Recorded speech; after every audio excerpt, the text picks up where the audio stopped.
Sentinel Online, now loading the Geekcast radio network of podcasts.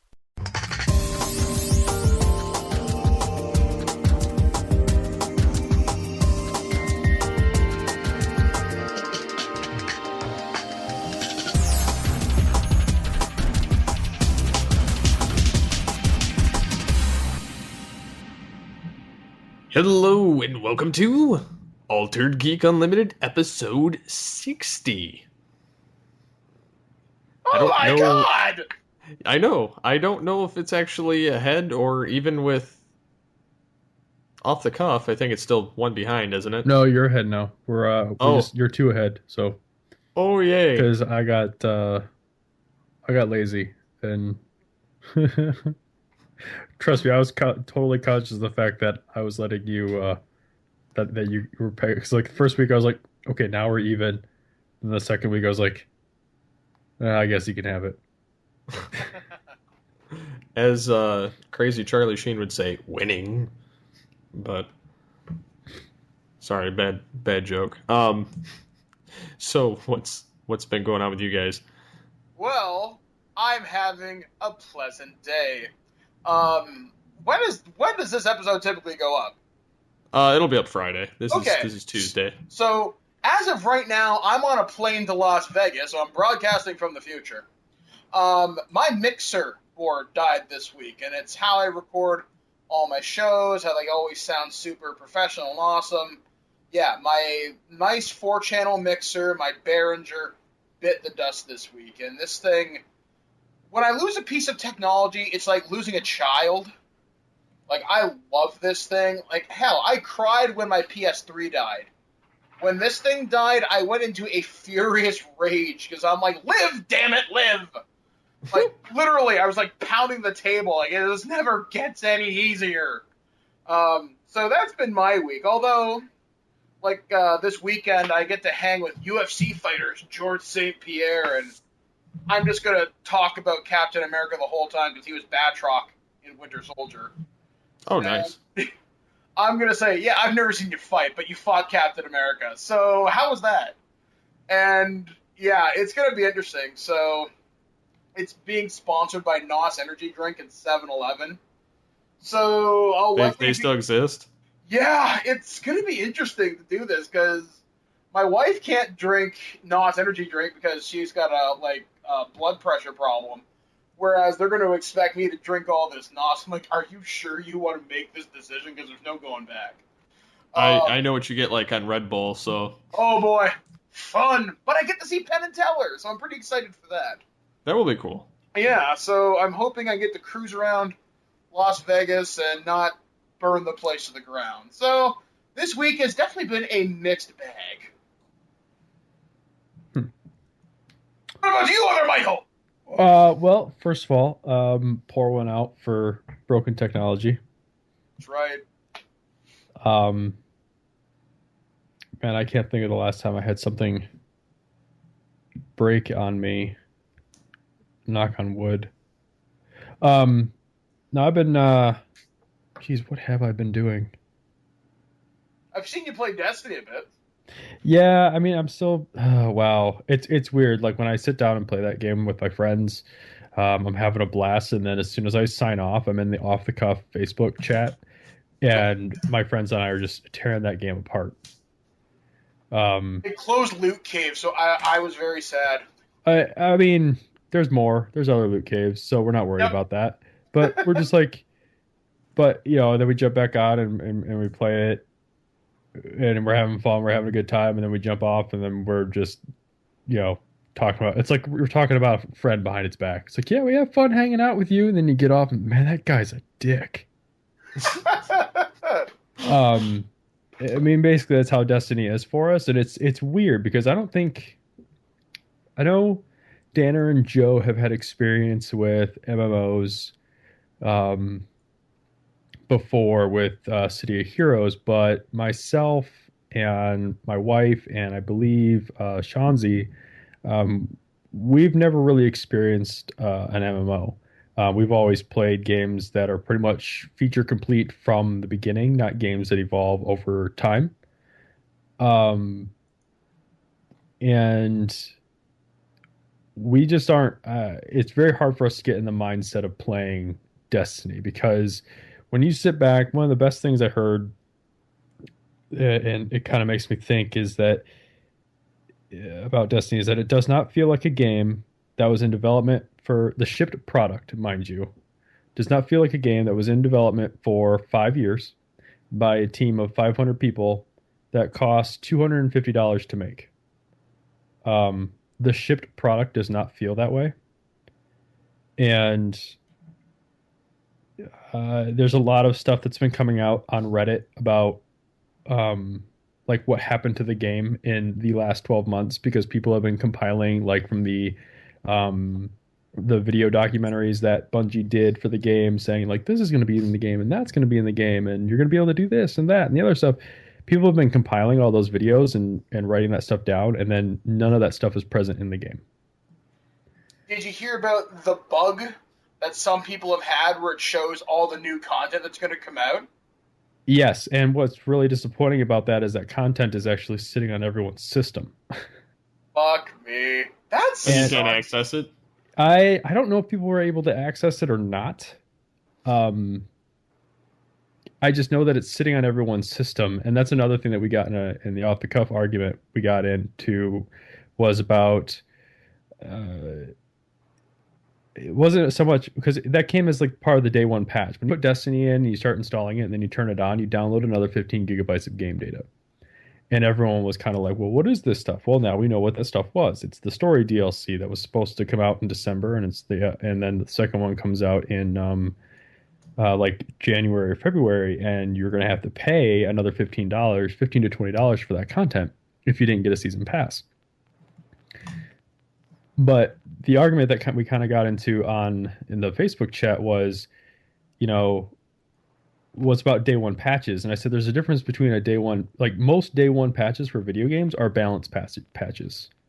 They're like little like 10 megabyte files that, maybe they clean up the control scheme, or they fix like some crazy enemy AI that was like way out of hand in, the game that went gold. And that's what that is. It's not 15 gigs of story content that we're going to sell you later.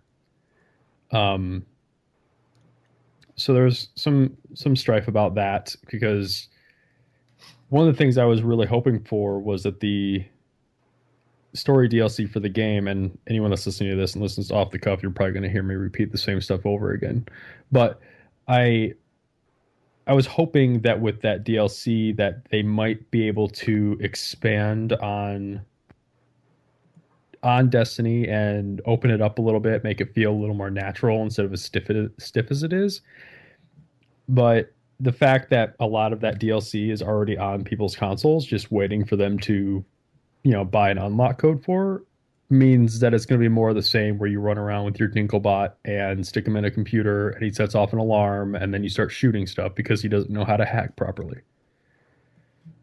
I'm really sick of companies doing the whole on-disc DLC, or like you said, day one patches. It's a really unpleasant side effect of game development today. I mean, EA's pulled this shit. Capcom is notorious for this shit. I think there's a difference between like a day one, like I said, I think there's a difference between on-disc DLC and a day one patch. Like, I really do. And like, I don't like I hate the on-disc DLC, which is one of the reasons why I'm like, this annoys me, because, this should not have happened. At least I should not have downloaded 15 gigabytes the day it came out. I should not have downloaded all this stuff already. That should be hidden in a patch that, like Borderlands did it. Borderlands would release a patch like 2 days before their DLC came out that everybody had to download. But, that's just so you could still play with your friends if they bought the DLC and got a gun that you didn't have. You know what I'm saying? Yeah. Like what Destiny did is completely crazy. And what's weird is they didn't tell anybody what it was. The other game that I can think of that did this recently was Infamous Second Son.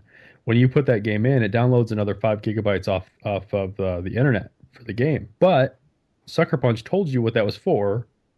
It's for expanded content. Like, they added, between the going gold and the game that was released, they added in a whole bunch of, like, piddly little side quests and stuff just to kind of pad the game out, which was fine. And that's what they said. They said when you boot it up, you'll be downloading all the side quests. The game comes with all the story missions on it. And then we wanted to give you something a little bit more. Yeah, and now here's all the side quests that you're going to be able to do if you choose to do it. But they didn't charge you for it. They weren't like, here, pay us $60 for the story, and then now pay us another $5 to $10 for the side quests. It was just, we wanted to work on these while the game was in certification, and now they're done, and you can have them. Like, here's the rest of the game we were working on. Now, my fear with Destiny, and just the more I read, and of course what I'm reading is internet sleuthing going on by Reddit users and some other people. None of this is from Bungie or Activision or anything like that, but my theory is that with the declining sales of like Call of Duty and like I can't remember what Activision's other big franchise was, they wanted Destiny to be this massive cash cow. Yes. Yeah. And I think what happened was Bungie made this amazing game that was everything that we all wanted it to be, but Activision didn't know how sustainable that was from a money-making standpoint. So they spent the last year hacking and slashing that game up into bite-sized chunks that could be sold. And that's my theory as to what happened. But one of the reasons I was excited about Bungie making Destiny, and it completely overshadowed the fact that it was an Activision published game. And the reason that overshadowed it for me is because I thought Bungie would have the clout to tell Activision, no, that's not how you do it. And from everything I've seen and heard, like all the conjecture and just what I've seen in the game and stuff like that, Bungie didn't win out. Activision won. And even if that is the case, I don't think Bungie can say anything over fear of being sued into oblivion. Yeah. I completely agree with you on that. So, because, Activision put up a healthy chunk of money to advertise the crap out of this game, and not to mention help fund its development. So it's kind of like Activision owns Destiny, and in a weird way, they might as well kind of own Bungie right now, because if Bungie's name wasn't attached to this game, nobody would care. Yeah, basically, unless this was some like AAA studio. No one cares if it was Sucker Punch or Naughty Dog. People would care, but not as much. But Bungie, and the fact that the game feels like Halo in a way, they're selling it on that too. It's, I don't know. See, I said this on another show that I do. I said, if they're talking about a 10-year plan, they better be worried about the next 10 months. Because they're already starting to drop off. And that sucks, because this game can be fun. Well, they're doing a lot of things they're doing a lot of smart things. I can't really say they're doing smart things. They're making good decisions and handling them poorly. The communication from Bungie regarding just anything for this game is poor. And they're making jokes at the community's expense, and I don't think they're very funny. And I don't like the whole, the loot cave totally undermines the way the game is meant to be played. You don't need to tell me how to play a game. You made a game, we played it your way, and it's broken. Yeah, your way sucks. My way is fun.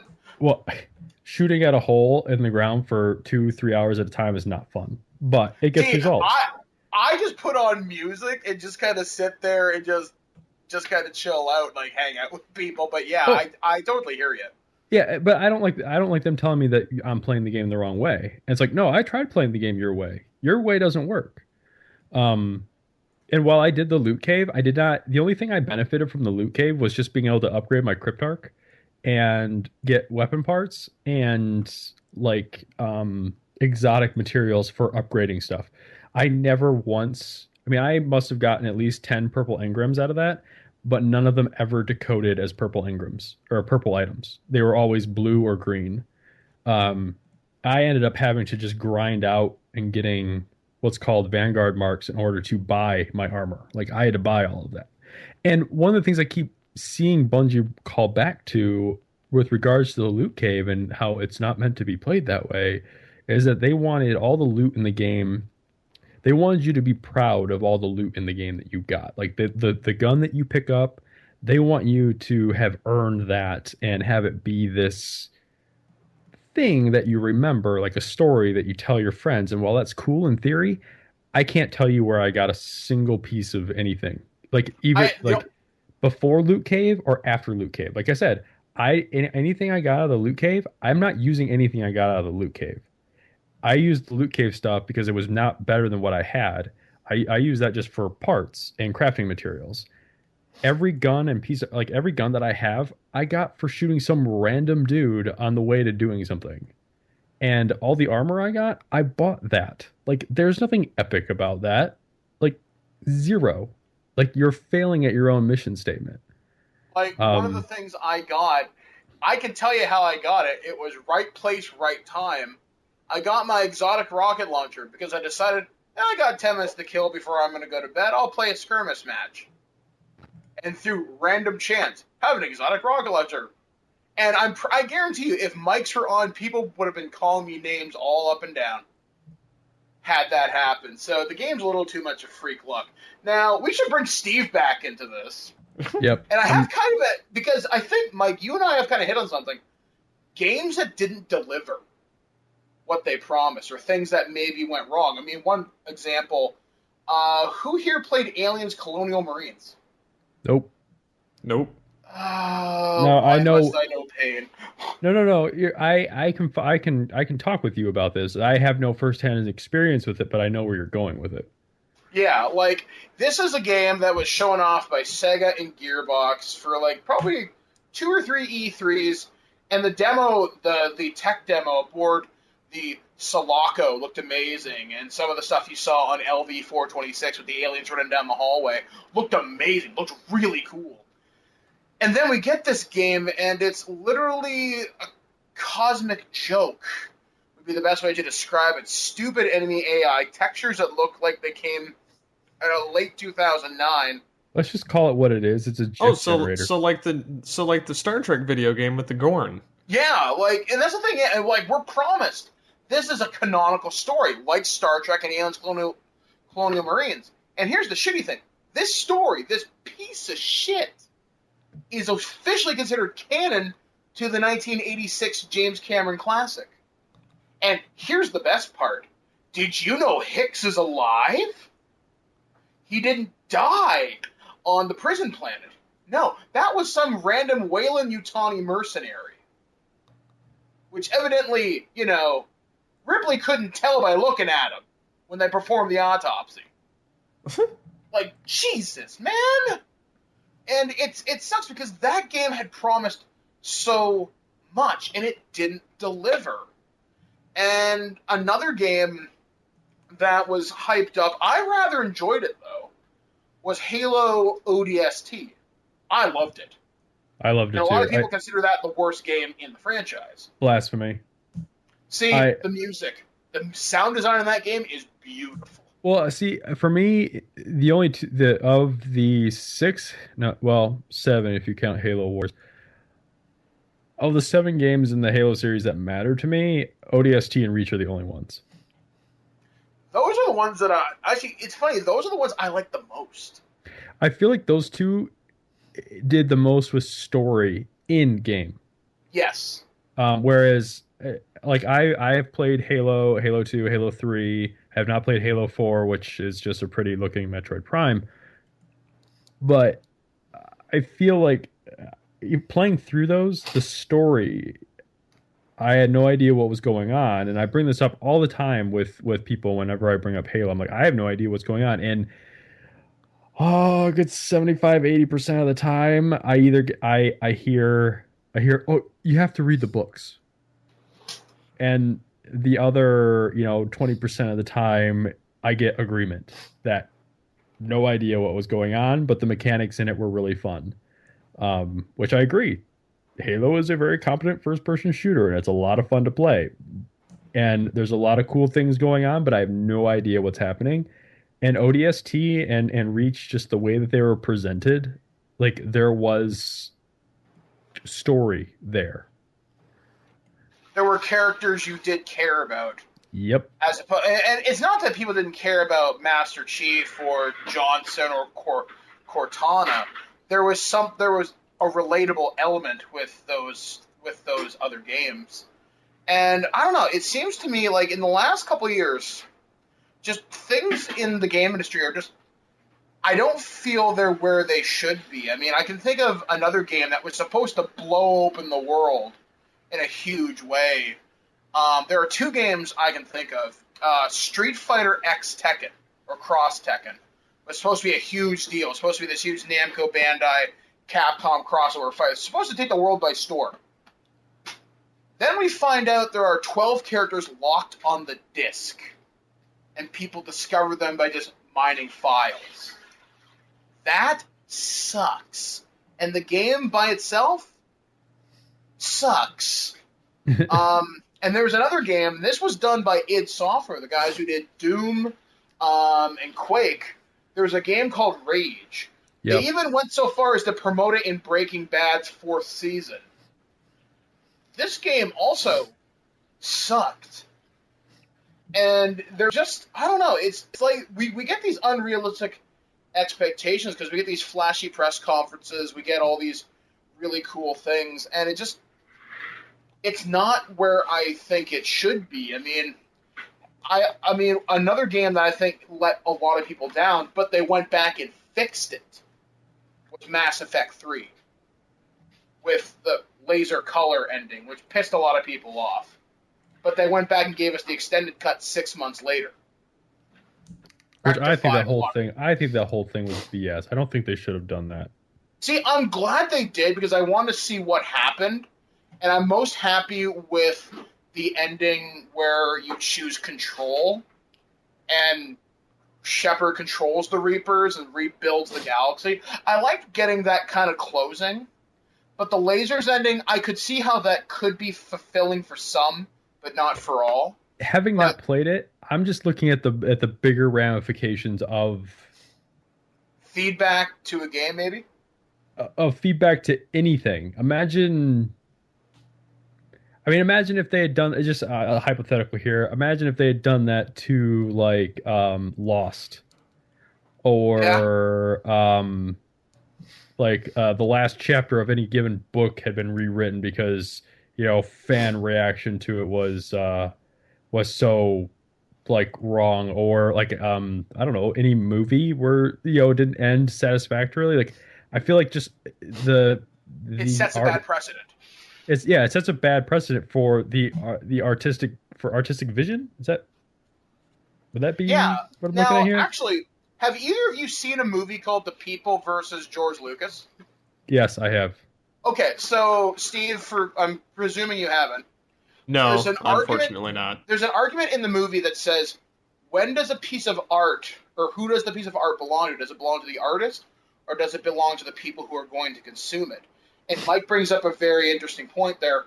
This is setting a very dangerous precedent. In Mass Effect 3's favor, in its defense, it kind of worked out.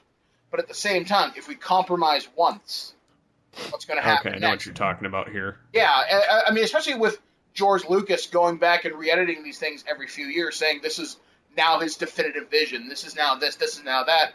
And there's people like us, I really want the original unaltered trilogy, because that's my Star Wars. But I can see how it is not his. And he's openly come out and said, guys, this is my movie. So, I don't know. I mean, it's really bad. And you see, even in comic books, you could even argue this.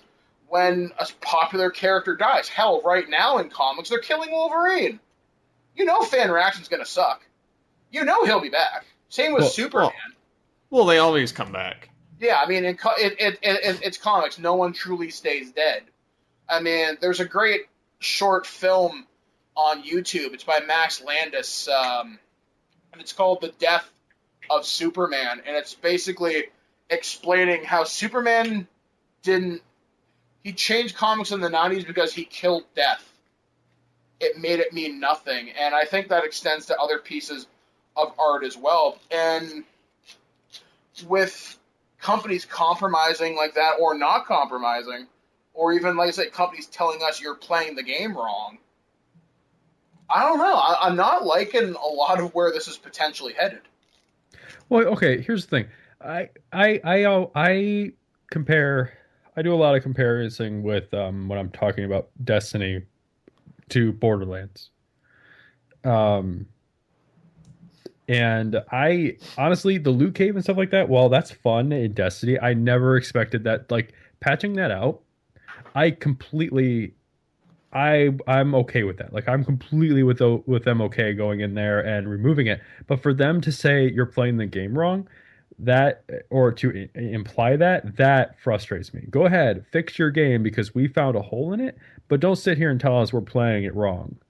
Um, but like the reason I go back to that is because Borderlands 1 to me and all of us on off the cuff is a really we really like that game. Like if they do a next gen like re-release of Borderlands, I'm like 90% sure we will all buy it again and play the ever loving crap out of it. But the reason we like it so much is because it is a broken game full of exploits, just full of them. And when I say like exploits, I mean glitches. Like I'm not sure how familiar you are with that game, Dodd, but in one of the DLCs, there's something called like the Nox's Armory. Yeah, I got it. There's a glitch where you can keep getting into the armory by throwing med packs on the ground in front of the locked door, and then you can fall under the floor and walk into the armory. Like, we did that hundreds of times. I found a glitch in what was the game? Transformers Fall of Cybertron. Mm-hmm. If you go through in the part where you're supposed to be Starscream and you're breaking into the area where the Insecticons and Shockwave are at, Mm-hmm. Where you're supposed to release Grimlock, if you go through the tunnels in jet mode, not just to get up to the tunnel, but if you actually fly through the tunnels in jet mode, it breaks the level. And you can actually bypass getting Grimlock and stay as Starscream. Weird. And go on through the game, and eventually you get stuck because there comes a point where you have to lift up these huge barrels to unlock certain areas. But you can play up till that point as Starscream. Well, that's cool. The part that what I was getting at though with that really long story was, Borderlands being a broken game, we were super excited when Borderlands 2 was announced. And while we still had fun with that, Gearbox decided to start policing that game and patching out exploits. And each patch they made like lessened Borderlands 2 for me because I bought Borderlands 2 off of the promise of Borderlands, which was going to be this fun, broken game that was policed by the community, not by the publisher. And all of a sudden, to Gearbox, Borderlands 2 became this Halo-level game that needed to be policed. Like, they had to put in balance patches for the guns and change loot drops and all this other stuff, and every change they made drove me farther and farther away from Borderlands 2. But that goes into Destiny. Going into Destiny, like, just given Bungie's track record, I expected them to police that game and keep it, redo balance patches and to keep it clean and fix, exploits that people found. So when they patched the loot cave, I was actually more surprised that it took them so long to patch it. Rather than that they did patch it. But I don't know. It's just one of those things, going back to what you were talking about with Mass Effect. I still think I don't know. I've never had a game that I actually like, even if I didn't really care for the end. I've never played a game where they've gone back through and patched in a new ending. Yeah, I mean, I've had endings really piss me off, most notably Halo 2's. Yeah, like and it's weird just to think there are things like BioWare's the first developer to go back and say, hey, you know what? We're listening to you. Now imagine if they I hadn't mean, done that. How much more could they have gotten if they hadn't had to do that? yeah, well, I mean, there were people like there was actually legal cases too. Like people had tried to sue BioWare saying this was false advertising, saying your choices in the galaxy matter. And I've played that game up. I played the entire trilogy multiple times with multiple different actions to it, and in the end, it all comes down to the three choices: control, synthesis, or destroy the Reapers. And I don't know, like it's fascinating the fact that they would go back and fix that. But then again, that may be because I think BioWare really cares about its fans. But you'd think Bungie would be the same kind of company where if there was something really negative, they'd listen. Now, they are fixing loot drops in Destiny to make them a little more consistent, where if you get purple, it'll always decode purple. You get blue, it'll always decode blue. Or higher. Yeah, But you'll never get shit. Well, that patch was supposed to hit today and it hasn't yet. Oh. Well, now I know, because I'm like, I haven't played that game in a few days. It's really... there's a great Twitter account, the legendary Engram, and he posted one of his tweets today. He goes, "The new loot patch isn't up yet, but your patience is." And I just remember because you know that guy there's a guy that shows up on the weekend that sells you the exotic stuff. I was at the Geek Garage sale this past weekend in Grand Rapids, and I saw this awesome tweet go out. I don't know if I favorited it or not, but it was basically Destiny's loot system in a nutshell, and it had me cracking up, and it had all my friends cracking up. A guy got here it is. I favorited it. He goes, burn 23 motes of light on an exotic engram. Received an exotic helmet for a different class. Yep, that's what happened to me. Pre-ordered Shadow of Mordor. Oh. So that night when I went into the tower and I looked at the art, I was looking at it and I was like, I can actually buy something. I didn't like the helmet. I didn't like the way the exotic helmet looked for the warlock. So I was like, I'm not getting that. And then I looked at that exotic engram and I was like, do you roll the dice or not? I did not. I was like, you know what? Nope, I'm not even taking a chance because if I had done that, I probably would have been done with the game.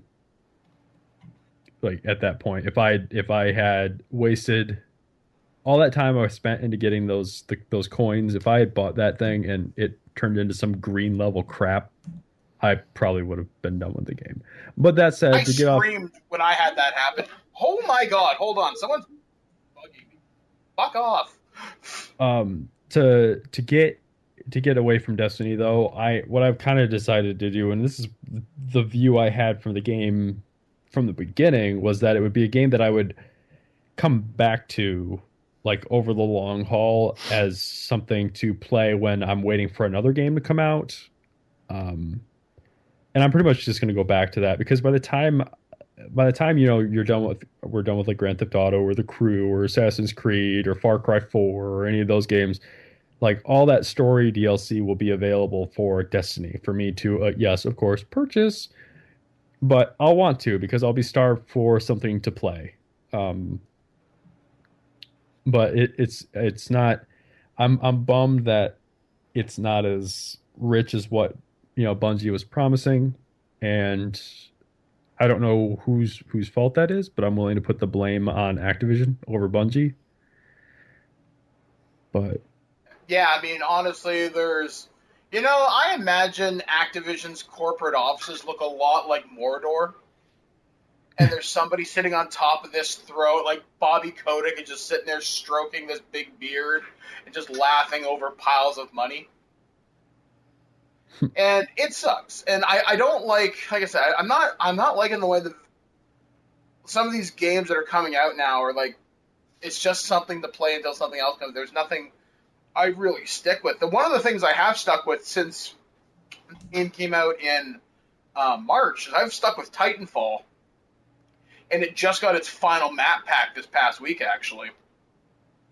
And the community for that game just dropped off, which really sucks. I'll have trouble finding matches now, and I'm thinking, man, are you kidding? This is like the tightest shooter out there right now. I Outside like of Titanfall. For Titanfall, I feel like that's more of a case of attaching your horse to the wrong cart, though. I think Titanfall 2 will be very different. I hope so. I hope they give you a more substantial single-player campaign. Oh, I'm not even talking about that. I'm just talking about it being on the PS4 as well. Like, oh, yeah. the community for it being larger than just the Xbox One. It'd be great if it was cross-platform. That'll never happen, but it would I know. I await that day. I think the best thing they could have possibly done for that is at least done what they were, kind of capitalize on their original Windows Live promise, which was allow. It would have been nice if Titanfall PC users could have played against Xbox One Titanfall players. I think they did that for the game Shadowrun. Yes, but I'm not 100% sure. Yeah, it was the only game it was ever done in was Shadowrun. But if there was a game that it could have capitalized on, it would have been Titanfall. Like. But I don't know. That sucks. And that was such a waste of a good IP, too. Which makes Shadowfall? you really sad. Oh, yeah. Like, I'm a huge Shadowrun role player. I've played that game since 94. Yep, I like that game, too. Although Shadowrun Returns is quite good, and you can mod the shit out of that. So, Steve, how are you? Pretty good. What have you been up to, Steve? Yes, now that we've talked video games for like 30, 40 minutes. Not much other than watching the new shows on Fall TV and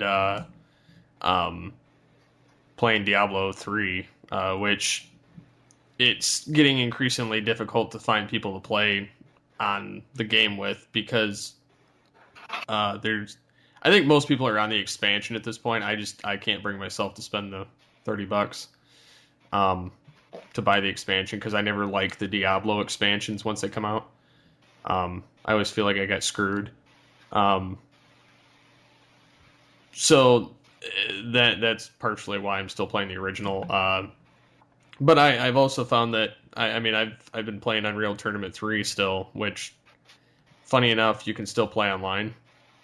Is that the one from like the late 90s? It's from 2007. It's the last Unreal Tournament game that came out.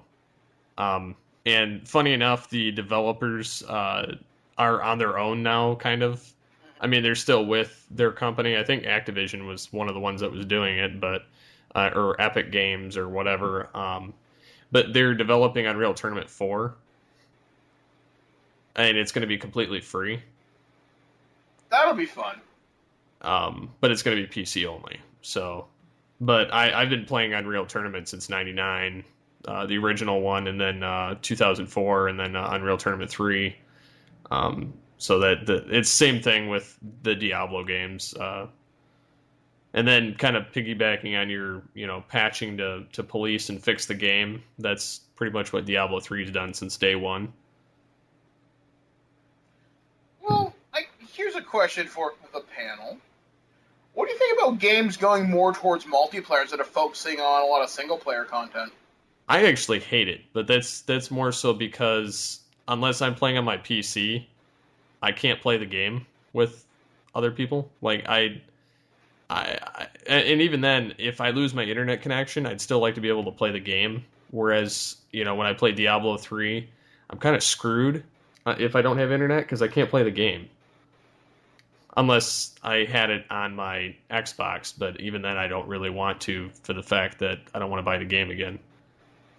Yeah, I'm not a big fan of this going towards multiplayer only, and this is most noticeable for me swinging back at Titanfall. There is no offline mode for that. I would love a mode where I could just fight bots, because it would be great to strategize, to learn new weapons, and to grind if that's what I want to do. Well, and that's what I do with Unreal Tournament 3 is I play on my console because I have the same game on both. I just bought them years apart. Um, but I've trained myself how to use it with the Xbox controller now, so which I plug into the computer. And having played all the bots on really hard difficulties, I can at least stand a chance when I play people online. Like, I also, like, I think a game that kind of got it right, single player and multiplayer, is Destiny, actually, because you don't have to play missions with people if you don't want to. I did the entire story by myself. I rather enjoyed that. But if I want to do more epic things, I need people. Like that raid, I'll probably never do it unless I can get a good bunch of people to do it. Yeah, but Destiny still doesn't have an offline mode. Yeah, that's kind of shitty because if you can't connect to Bungie, you're kind of done. There should be something local that stores at least your information and just populates it with like AI or something. And it sucks though because if you want to get that cool raid, you can't do it by yourself. And it's kind of forcing you to be social. And I know there are some people out there that are just not social. I mean, I don't play with a lot of people with microphones or headsets or whatever because usually it's some 11-year-old screaming in my ear or, it's not worth talking about. I think Destiny's different though, like the way it's set up. I mean, you cannot talk with anybody that isn't in your party. So I don't know. I don't have these conversations often, but I see them. It's kind of like I want to do this raid, but I want to do it by myself. That's not the point. Like that is like never been the point. And even then, like something I can relate to, like Borderlands and some of their like quote unquote raids. There were like a couple, like Cromerax was one and stuff like that. Like you're not, you can do those by yourself. There are glitches so that you can do them by yourself. You're not supposed to do them by yourself. And doing them by yourself with those glitches makes them like not fun. Uh, just hiding, like, don't get me wrong, I like hiding, like shooting at a cave just as much as everybody else, you know. And I've done Cromrax and Borderlands by myself where you hide behind a rock that you can shoot through, but he can't shoot you through it. But that's not fun to do that for 30 to 45 minutes by yourself. I understand that people want to be able to do all the content, which I think that's a fault on the game designer, which is what we've been ragging on Destiny for. There isn't enough stuff to do by yourself in that game before it gets boring. But I don't know. I hear that argument all the time. It's like, I want to be able to do this. That's not the point. And that's, go make some friends. I don't wanna. People are mean. Then make different friends. Get out there and make friends, and you damn well like it. Throw your old ones away. Yeah, like, I don't know, like, multiplayer games, I mean, and there are certain communities that are very, I would say, helpful to making friends on. MMOs seem to be some of the best for it. Some of the worst is shooters. Like, you always hear people talking trash about Call of Duty players or Halo players. The fighting game community can be a mix of good people and bad people. Like, there's some people that want to teach you and say, okay, you suck now, let me help you. And I actually had one of my friends from Screw Attack, Nervous Nick, trade me in Killer Instinct for a night because he realized my technique was kind of garbage. And some people will take the game offline with you to teach you stuff, and I like that. Yet, a game like, I don't think where I was going with this. I kind of forgot. Sorry, brain fart. I don't know. I would like to be able to do some of those missions by myself because honestly, for me, it's not the experience of playing with friends. I want the story.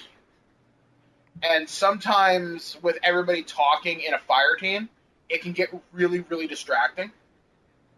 And I know that just comes down to coordination and everything, just getting people to shut up at the right time. But part of the excitement is also talking with the fire team, coordinating attacks, making sure someone's in to revive, someone can provide by cover fire where you get someone out or something like that. But that's the thing. I don't have a lot of experience with MMOs. I mean, the most I had experience with is the Matrix Online when that was around. I was around during the beta till pretty much near the very end. And I've played Star Trek Online on and off for the last 2 years. And that game sucks. Because you need a fleet to take on anything major, and nobody talks to each other. But everybody dances. Everybody dances. Or hides under the shielded bubbles. Frustrating. I don't know. It's really weird just to see how multiplayer and single player games have evolved. Like, one of the best memories I have, for example, was sitting on my couch with somebody when I was a kid, sharing a 2-liter of Coke, and just playing through Contra, or hell, even the original Halo doing split screen. Stuff like that. There's something to be said for local co-op or local play, and as opposed to playing over the internet where like you can trash talk someone and you never see the consequences of it. Like in the arcade, for example, we had this rule: I got next. This applied mostly for fighters.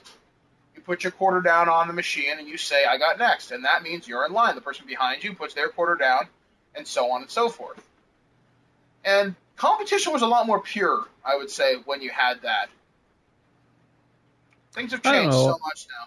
I really think I think it depends on just like almost everything else, like the company you keep. You know, I have not met through traditional online play, I have not met a new person since 2008.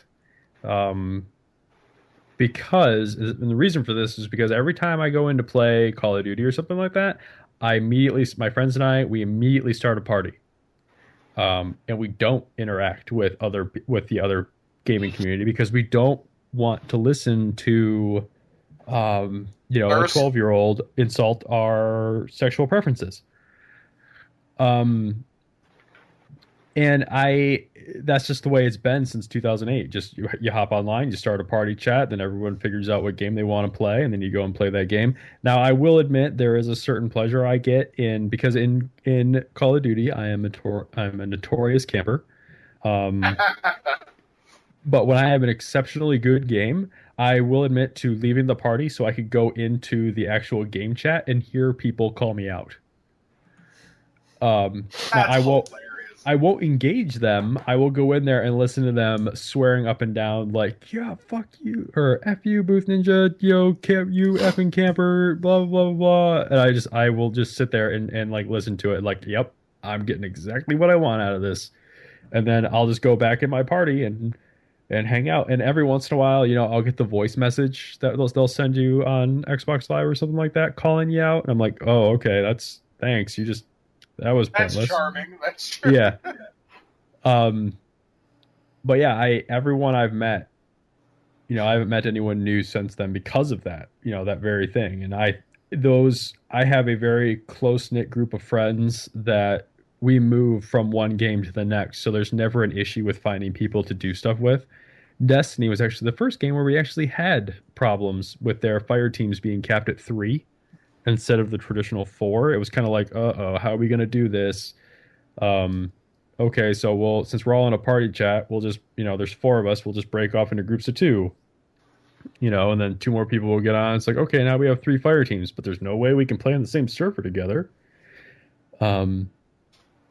Which is fine. We made it work. It's been great, but for me, don't get me wrong, I also, growing up, I liked the couch co-op. But you know what? Growing up, my friends lived just down the street from me. It was a lot easier to get them to come over.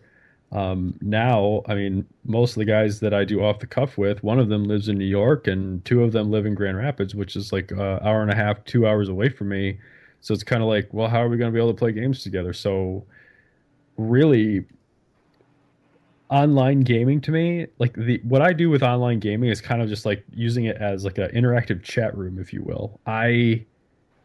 We get on there and we hang out with each other. We go and do some random stuff, but we're not really talking about the game. I mean, sure, if stuff starts getting especially hairy, we'll start calling stuff out and like helping each other out. But usually it's like, use like you're making a phone call or some group chat or something like that. It's like, oh hey, what have you been up to? Oh yeah, I've been doing this, bang bang, shooting stuff.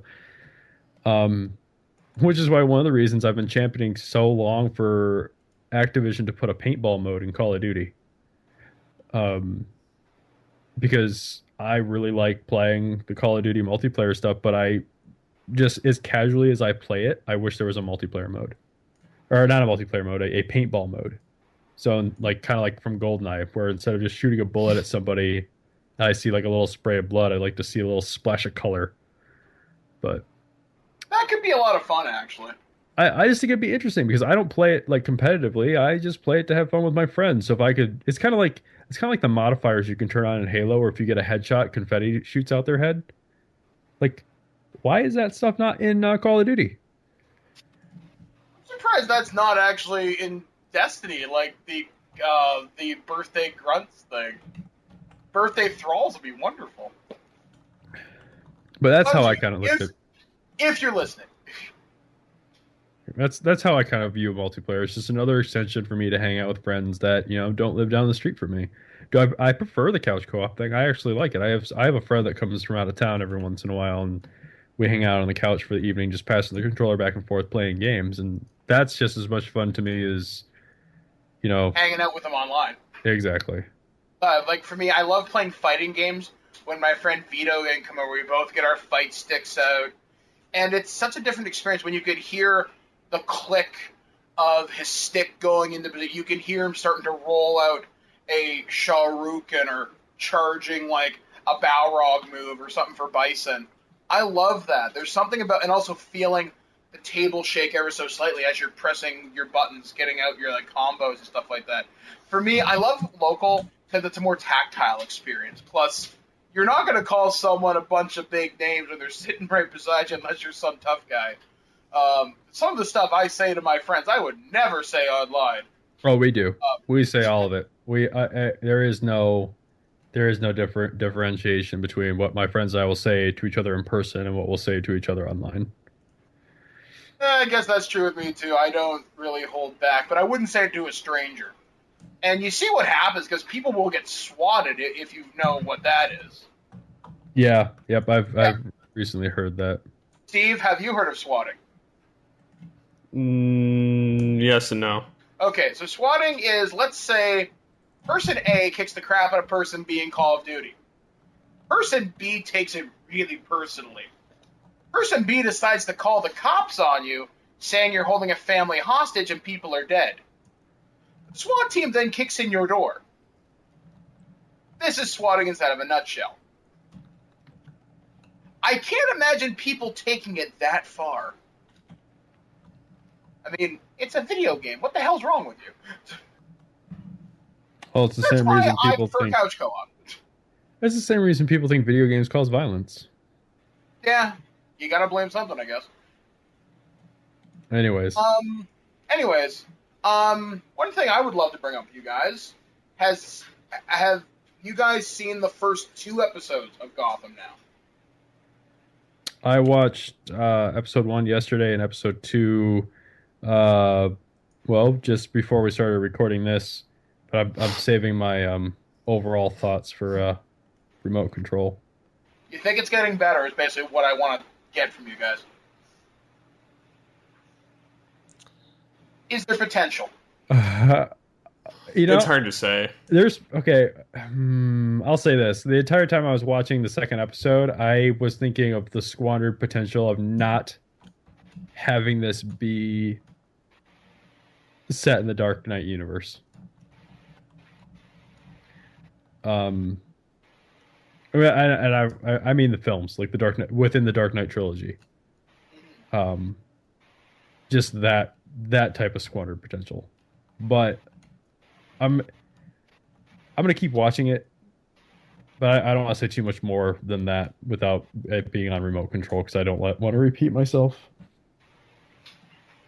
I'm enjoying it. I'm not hating on it yet.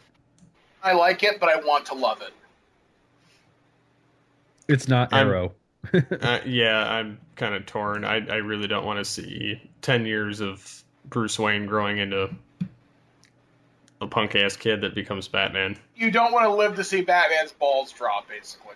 See, Basically. but to me, that's that. And plus, you have Nigma. He's already older. I mean, you have... I don't know. There's too many different things floating around of people that should be the same age or around the same age that aren't. And For me, it's that's where I was kind of getting at too, Steve, was the whole like I don't want to 10 years of waiting for him to become, or with the chance of being able to see Batman, and that's why I was kind of like, if they had set it in the world of Nolan's Dark Knight trilogy, at least you would have got to see Batman. You know what I'm saying? Because there would be like an ending. Like I feel like that could have been, we could be looking at like groundwork for what is basically the last half of the first of Batman Begins. I don't know. I have a really funny thing to say about the show, but I really want to save it for remote control. So Fair enough. So, Steve, what else you got on your little cheat sheet there that we should probably hit? well, I found it interesting that Warner Brothers wouldn't give Ben Affleck a bat suit. Yeah, they wanted to charge him $100,000 for it. I'm not that surprised. I mean, I understand they want to keep it hush hush right now, but I'm surprised that when the film comes out, they won't let him have one. I don't think. Imagine they'll probably change. Because if you look at that. Marvel, a lot of them. I mean, not Downey Jr. or any of them guys, because their suits are epic. Which I can kind of say Batman's would be too, but you have instances where some of the actors tend to steal their costumes off set. Steal. Point given. Star-Lord from Guardians of the Galaxy, and the key word there is steal. True. And granted, Star-Lord's was just a jacket, so who really cares? But plus, he goes to hospitals for kids for that. But you have to think that if yes, obviously Robert Downey Jr. walks on water right now for Marvel, but you have to think that there wouldn't be a little bit of hot water there if he decided to walk away with an Iron Man suit, especially if it was the Iron Man suit for like Avengers 2. Because we all know that they're going to change it again. Oh yeah, they changed every film. So irritating. For fun and profit. Yeah, it's so they can sell another toy that nobody wants. I hated the Mark 42. Was that the remote controlled one? Yeah, I don't like the way it looks. I think to me the Mark 7 from the Mark 7 from Avengers was my favorite. Is that the triangle one or the round circle? Triangle, I think. Because I like the one that had the triangle. That was my favorite one. And then the one at the end of Avengers went back to a circle, which really irritated me. Yeah. And I didn't care for was the Mark 42 the gold one? Yeah. I hated that. Yeah. I hated that too, the inverted colors. Yep. I wish we'd seen more of War Machine, because I don't like the way Iron Patriot looks. And Iron Patriot is really Norman Osborn. If you follow the comics. I think they'll switch it back in the next film that he shows up. No, I hope they leave him as a giant walking American flag. I'm trying to think of what else. It would just be really bad if a foreigner burned him. Although it wouldn't surprise me if Warner Brothers does eventually bend on it and they do give it to him as if that movie proves to be a ridiculous success.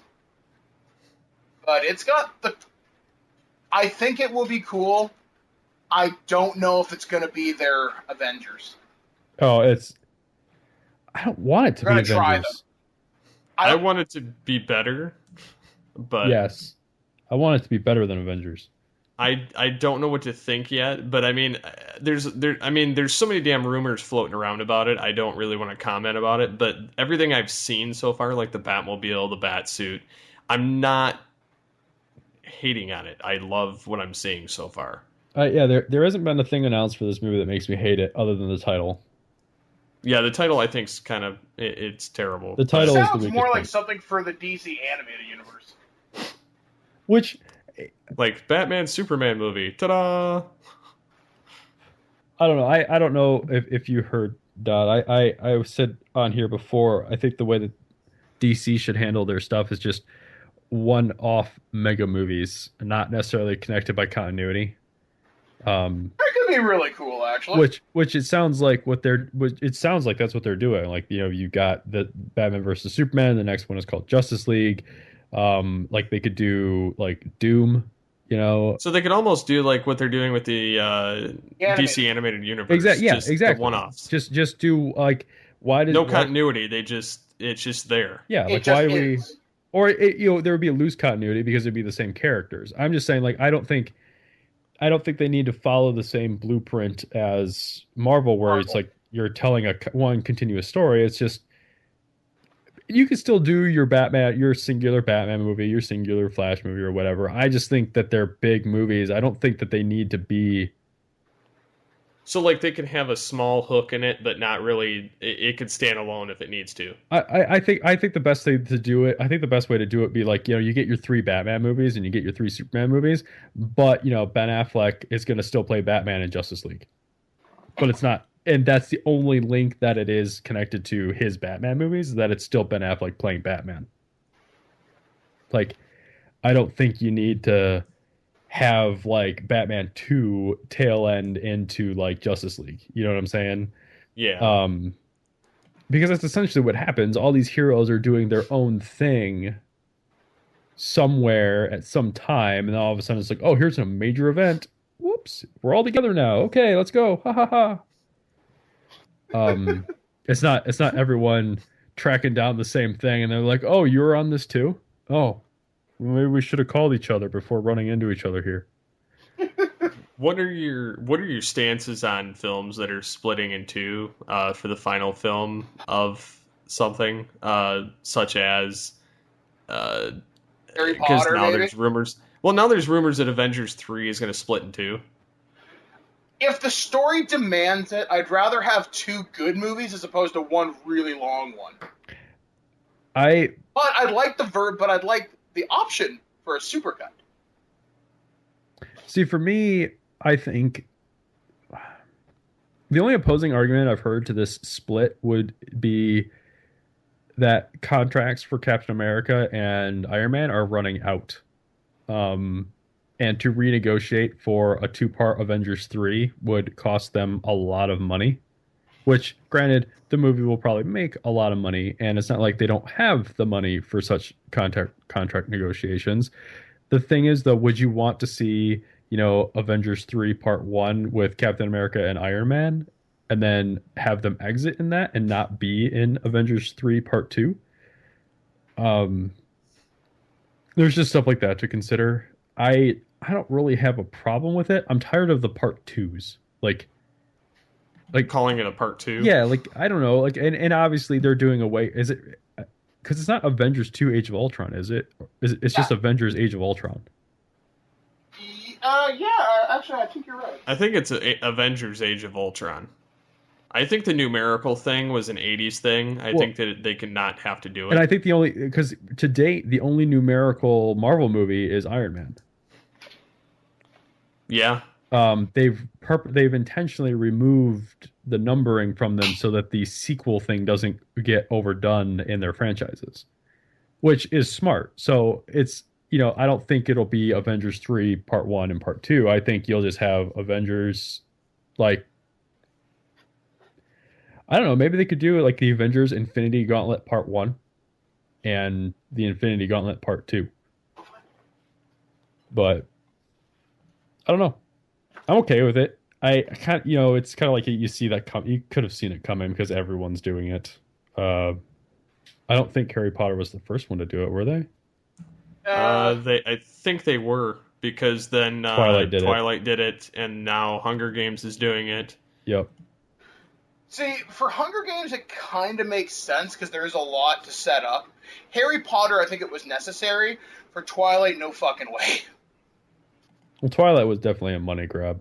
Well, the thing with Twilight, I mean, I've seen all of them because I hate my life. Nothing happens in Part 1. And then they randomly turn into the X-Men in number 2. Mm-hmm. Yeah. Those were memories of pain. Yeah. And then of course in other news, there's the Disney closing a couple of their various rides,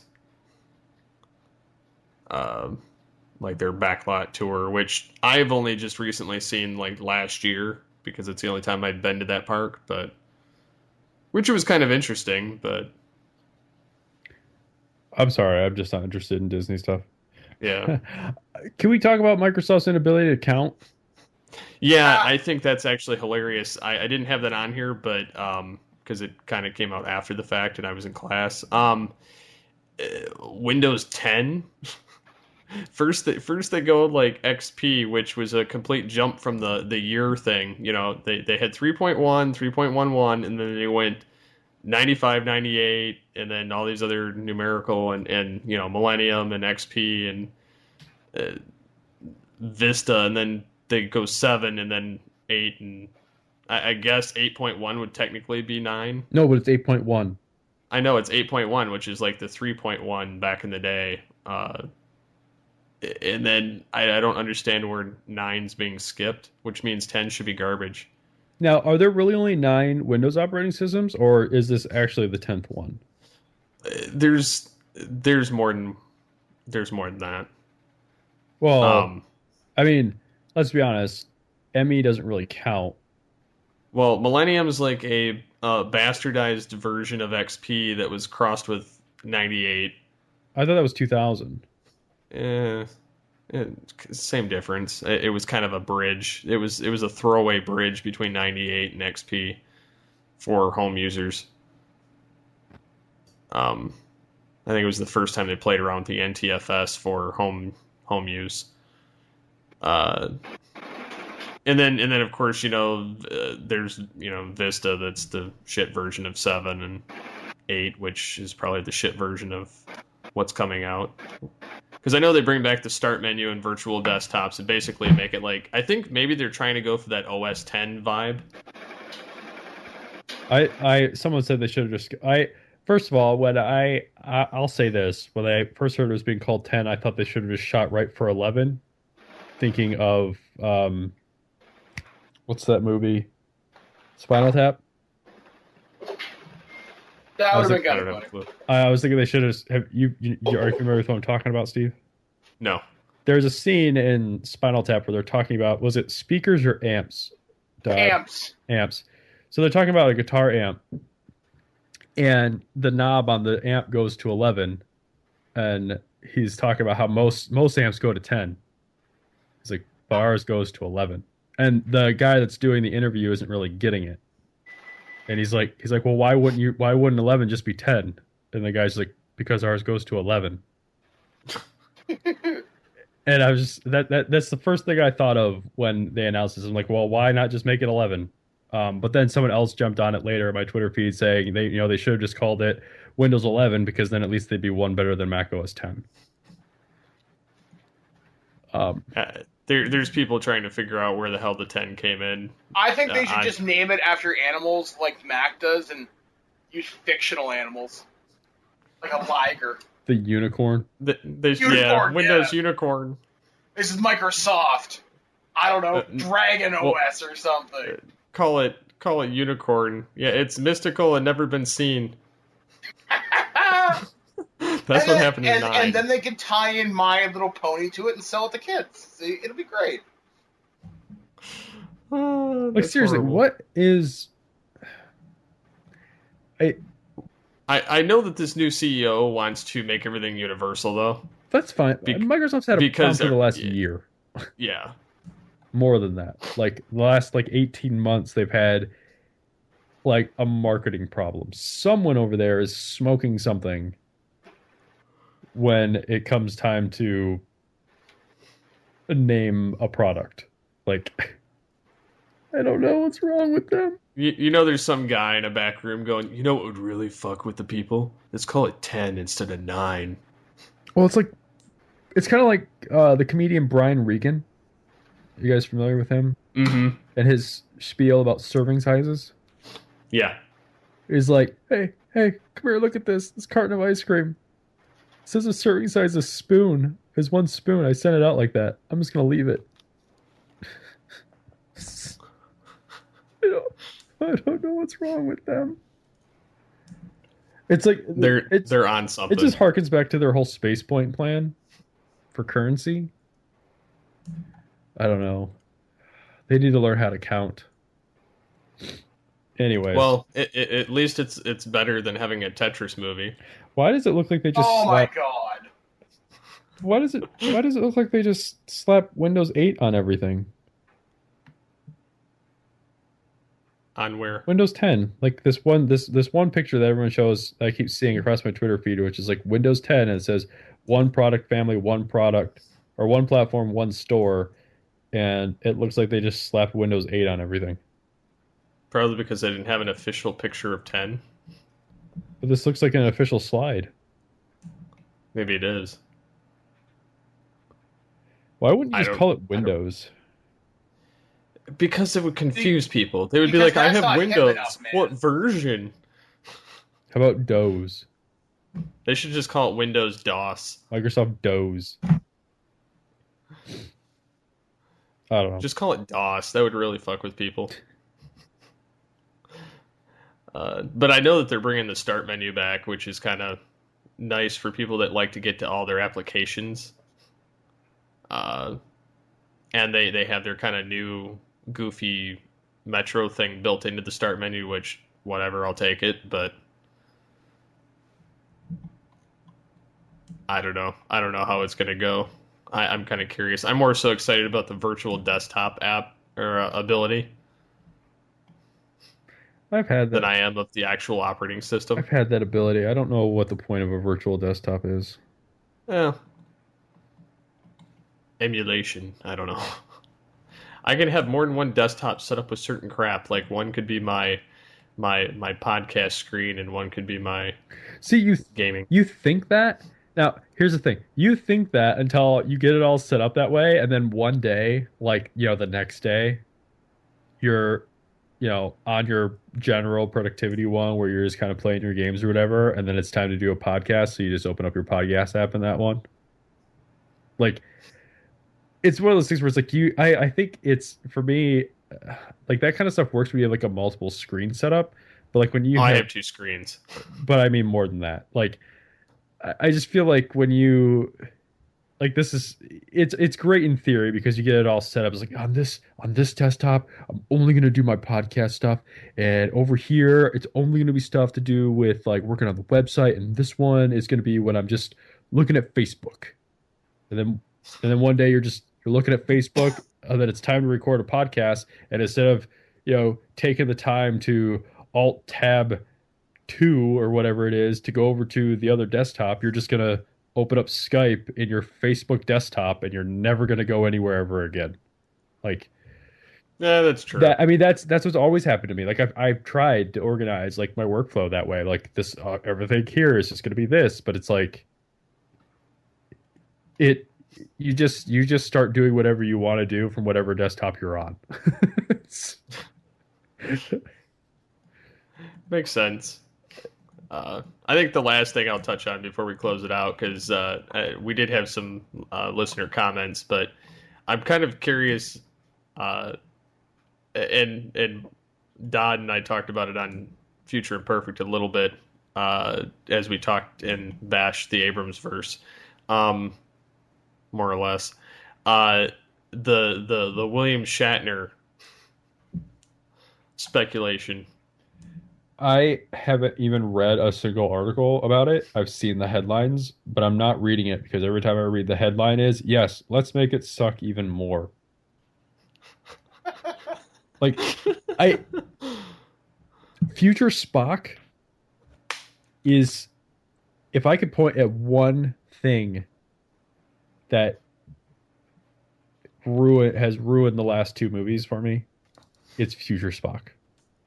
Well, you got to give him at least the first one. He was okay in that. No, I don't, because he was in there, which means they could put him in the second one. Yeah, so they should have had him been on Vulcan. How about we just have a story that doesn't involve Future Spock? Oh, that's all right. They're trying to bring him and Shatner into the next one, which there's all kinds of speculation on how that's going to happen. Like, why couldn't you just have that giant Romulan ship that no one's ever seen before? That, like, why couldn't it have just been lost in a black hole that made them travel back in time to now? Why did it? Whatever. Like that is the one that's the one like domino, like the ripple in the water, the pebble that causes the ripples of crap in the Abrams movies. Like I like them, don't get me wrong, and I have issues with the second one that we've talked about extensively on this show. But that pebble, the one that started those ripples, is future Spock. Like, and I don't even want to see William Shatner. Like, one of those guys looks old, the other one looks really old. Well, that's because he has to wear big boy pants. And I don't even think he fits, like, in the Abrams continuity. I don't even know how they bring him in. He's dead. We talked about it. Anyways, if people want to hear more about that, they can listen to Future Perfect later this week. It's in there. So, anything you guys want to bring up or? Future Spock is annoying. Truly. What? I just wanted to reiterate that Future Spock is annoying. He should not be a get out of jail free card. Amen. I just want Abrams versus Borg. Preach it. He can't be a Borg. He merged with V'ger. There will be Borg! Or the Tholians, man. But if you want to know more, me and Steve talk about it for like an hour. Just have the Horta eat him. I forgot about that. Hey, just go over him. Just make Harry Mudd the bad guy. With his android women. It'd be a slave planet. It'd be horrible. I think I'm going to close this out. I have a feeling this could go down a rat hole real quick. But isn't there listener feedback? No, Future Spock took it away. Fuck that guy. He went back in time. He erased it. Yeah, most of the comments, because I kind of just threw up random questions last week. It was about YouTube, whether people thought it was still relevant with. Future Spock said your responses were bad, therefore they're bad. He transwarped them. I think we should try and find all the clips of Future Spock talking, and he should just be a regular segment on this show. Future Spock says... Whenever we don't want to answer something, we just have him talk. Yep, just play a random clip. It'll become like how Conan O'Brien had the Walker Texas Ranger thing. We'll have Future Spock. It'd be marvelous. I'm so gonna do that. And now we throw to Future Spock. Well, Jim, and then we just keep going. And then the thing is, the quote has to be out of context. It does not make sense. I'm gonna download those and rip those clips. I have a feeling. So yeah, and then the other comments were about the cosplayers taking over conventions, which we kind of talked about. You know what one cosplay that has not yet been done? What? Future Spock. That'll be the punchline to this show, I guarantee you that from now on. Oh, no, Future Spock did it. As Future Spock would say. A random clip here. You're bad. What was the clip? As my normal salute would be oddly self-serving. Oh, that's horrible. All right, so you can get a hold of us in the following ways. You can email us feedback@geekcastradio.com. You can check the episode post on the website. You can get a hold of us on Twitter @GeekCastRadio, #AlteredGeek. My Twitter handle is @SCP21, and yours are? At Birdman Dodd. Mine is @Future Spock. Nobody has the Future Spock Twitter handle. Get it! Oh, hang on. I'll get it. We just randomly tweet out advice to our listeners now. Future Spock. Oh, I'm going to try and grab it. He's going to create an account. Oh my god. if we could have it make as little sense as the horse ebooks thing, it'll make it even better. I need a fake. I need an email address. User at AOL.com. I don't know. It's gonna try and verify it. Steve's Geekcast one or something. I've got one on there. We'll figure it out. We'll figure it out. I'll check real quick on the server, but yeah. So email feedback to futurespock@geekcastradio.com. We should have Ask Future Spock. Okay. Why did we steal this for Future Imperfect? I feel like I don't care. I feel like I have an alias set up that I could use. Hang on. That's so horrible. It's so You know horrible. what, Leonard Nimoy? You brought this on yourself. Blame Orsi Kurtzman. I damn you to hell. I'm gonna actually create Future Spock an email.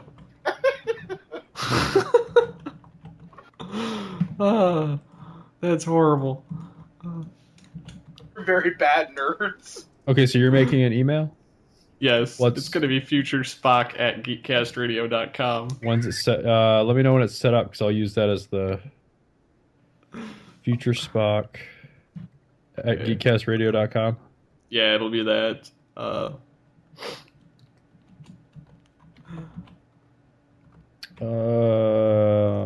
just gonna do password Future Spock.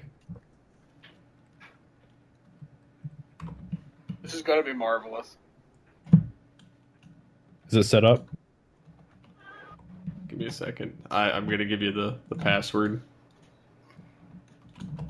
That's right, Geekcast listeners. We now have a meme that was born on Well, I this just show. need to know if it's set up so I can have them send the confirmation email. Give it 2 seconds. It's saving the email. It is created. Sign up for He Twitter. lives. Save password. Future Spock is on Geekcast Radio. Can your podcast network say that? Nope. Oh, that's horrible. Well, what the heck? Future.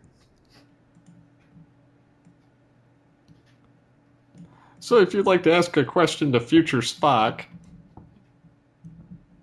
Oh, you can't do an underscore? Uh, No, you can't. It won't let me. Wait. Oh, come on. It's doing this weird thing where it keeps highlighting the whole thing and deleting it. You know whose fault this is. Future Future Spock. Spock. That's right. Okay.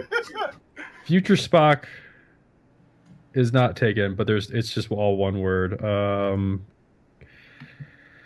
It's like the email, futurespock@geekcastradio.com. Password is too obvious. Okay, so Just do the one that I put in the Skype window. hang See, on. I was going to suggest everything is Future Spock's fault. Super long and good luck guessing it. But now that I've said it, we can't use that. Should have had his username. Since my typical greeting is oddly self-serving. Hey, Blair, do you want to check this? Sorry. Future Spock, good luck.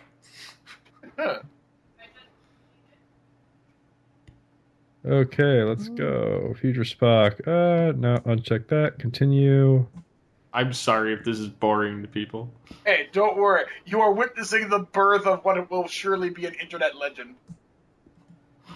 We're going to go buy futurespock.com. Oh my god, we so should. It just have just goofy pictures there. Just that should be nothing. Just Photoshop memes of Future Spock.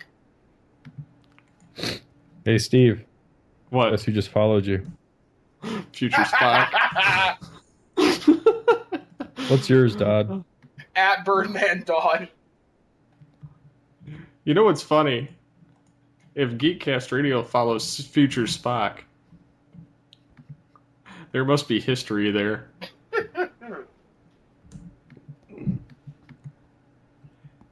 We are terrible, terrible people.